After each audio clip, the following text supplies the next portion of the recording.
నమస్తే రైతు సోదరులారా, మన ఆర్కేడి ఫార్మ్స్ ఛానల్కి స్వాగతం. వచ్చే ఖరీఫ్ సీజన్కి గాను కేంద్ర ప్రభుత్వం 14 రకాల పంటలకి మద్దతు ధరను పెంచుతూ తీపి కబురునైతే చెప్పింది. కానీ ఈ పెంపు చూసిన తర్వాత రైతులు సంబరపడాలనా లేక కన్నీళ్ళు పెట్టుకోవాలనా అనే అర్థం కాని పరిస్థితిలో ఉన్నారు. ఎందుకంటే ఏ పంటకి ఎంత పెరిగింది, దానివల్ల రైతుకు ఒరిగేది ఎంత, అసలు నిజాలు ఏంటో ఈ వీడియోలో క్లియర్గా చూద్దాం. మొదటగా పెరిగిన ధరలు చూస్తే అబ్బా కేంద్రం బాగానే పెంచింది అనిపిస్తుంది.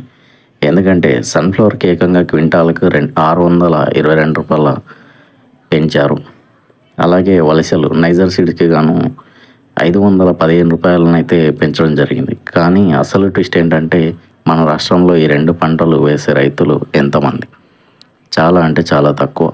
అతి తక్కువ పంటలకి భారీగా పెంచి మనం ఎక్కువగా పండించే పంటల సంగతి మాత్రం గాలికి వదిలేశారని చెప్పుకోవచ్చు. ఇక మన దగ్గర విపరీతంగా సాగు చేసే వరి, మొక్కజొన్న సంగతి చూద్దాం.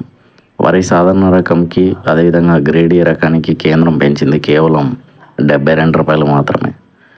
దీంతో సాధారణ రకం వరి క్వింటాలకి 2441 రూపాయలకి చేరింది. గ్రేడ్ ఏ వరి రకం 2461 రూపాయలకి చేరడం జరిగింది. ఇదొకటి అనుకుంటే మొక్కజొన్నకు పెంచింది జస్ట్ 10 రూపాయలు మాత్రమే. పెసర్లకు జస్ట్ 12 రూపాయలు మాత్రమే పెంచడం జరిగింది.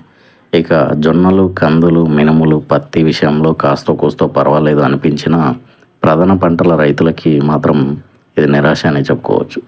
మరి ఈ ధరల పెంపుపై కేంద్ర ప్రభుత్వం ఏమంటుందంటే రైతులకి పెట్టిన పెట్టుబడి మీద 50% నుంచి 60% వరకు లాభం వచ్చేలా ఈ మద్దతు ధరలు ప్రకటించామని చెబుతుంది.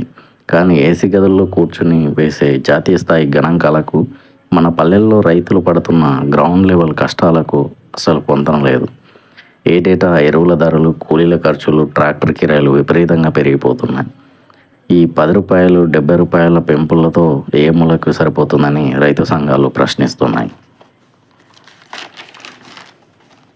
ఈ ప్రకటించిన ధరలు తక్కువే అయినా కనీసం ఆ మద్దతు ధరలకైనా రైతుల దగ్గర పంట కొనుగోలు చేస్తే బాగుంటుంది.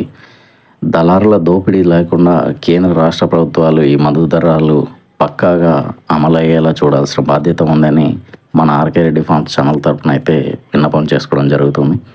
మరి ఈ మద్దతు ధరలు పెంపుపై మీ అభిప్రాయం ఏంటి? కేంద్రం పెంచిన ఈ రేట్లు మీకు గిట్టుబాటు అవుతున్నాయా? కింద కామెంట్లో మీ వాయిస్ని వినిపించండి. వ్యవసాయానికి సంబంధించిన ఇలాంటి జెన్యూన్ అప్డేట్స్ కోసం వెంటనే మన ఆర్కేరెడ్డి ఫార్మ్ ఛానల్ని సబ్స్క్రైబ్ చేసుకొని గంట సింబల్ని ఆన్లో పెట్టుకోండి. వీడియో నచ్చితే లైక్ చేసి షేర్ చేయడం మర్చిపోవద్దు. జై జవాన్, జై కిసాన్, జై హింద్.